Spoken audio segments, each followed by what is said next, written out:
Africans are stocking up on an anti-malaria pill that could be vital to treat the new coronavirus. Pharmacies are running out of chloroquine after promising early signs that it can fight COVID-19. So far, the virus has no cure. In Burkina Faso, Rasmane Ouadraogo bought a large stock just in case, which he plans to use with local remedies.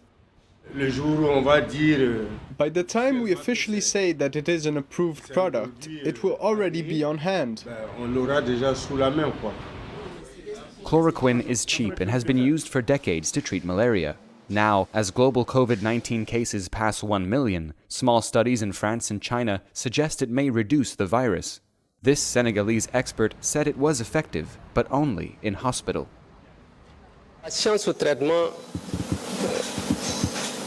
We have found that the patients under treatment, especially under specific treatments such as hydroxychloroquine, heal faster. But as I have had to say, when it comes to science, observation alone is not enough, and extensive research is needed before a theory can be validated. Burkina Faso, Cameroon, and South Africa have swiftly authorized hospitals to treat virus patients with the drugs. But the World Health Organization says more tests need to be done. It should also not be used at home. Several people have died of side effects after self-medicating. Meanwhile, there has been an outcry as security forces harshly police curfews and lockdowns from South Africa to Senegal. Kenyan police fired tear gas and beat people who broke a nighttime curfew in Kisumu. In Nairobi, 13-year-old Yassine Moyo was killed by a bullet while standing on his balcony. Witnesses say police fired shots to enforce the curfew.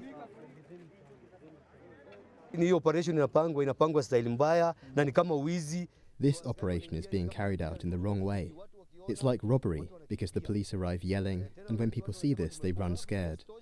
To make things worse, they beat and rob people. They also throw tear gas in our homes, even though we have small children.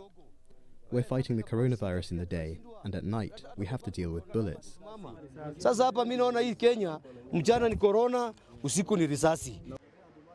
Kenyan President Uhuru Kenyatta apologized for what he called excesses. I know, especially when we introduced the curfew, maybe in the initial stages there were some challenges, and I want to apologize to all Kenyans, maybe for some excesses that were conducted or happened. Measures to limit people's movements have had mixed results. The business district in Lagos went eerily quiet as Africa's most populous city shut down. In a camp for people displaced by conflict in Nigeria's northeast, lines formed around water points set up by a humanitarian group. The biggest risk of contagion is in densely populated, poorer areas. Cape Town's Kayolicha was the first South African township to report a confirmed COVID-19 case. But ironically, it's harder to keep a safe distance here, where residents use communal toilets and don't have running water at home.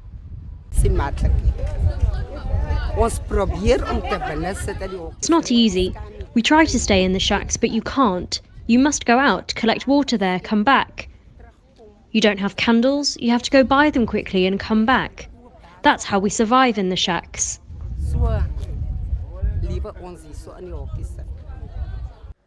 As the number of cases climb, African countries scramble to get ventilators ready.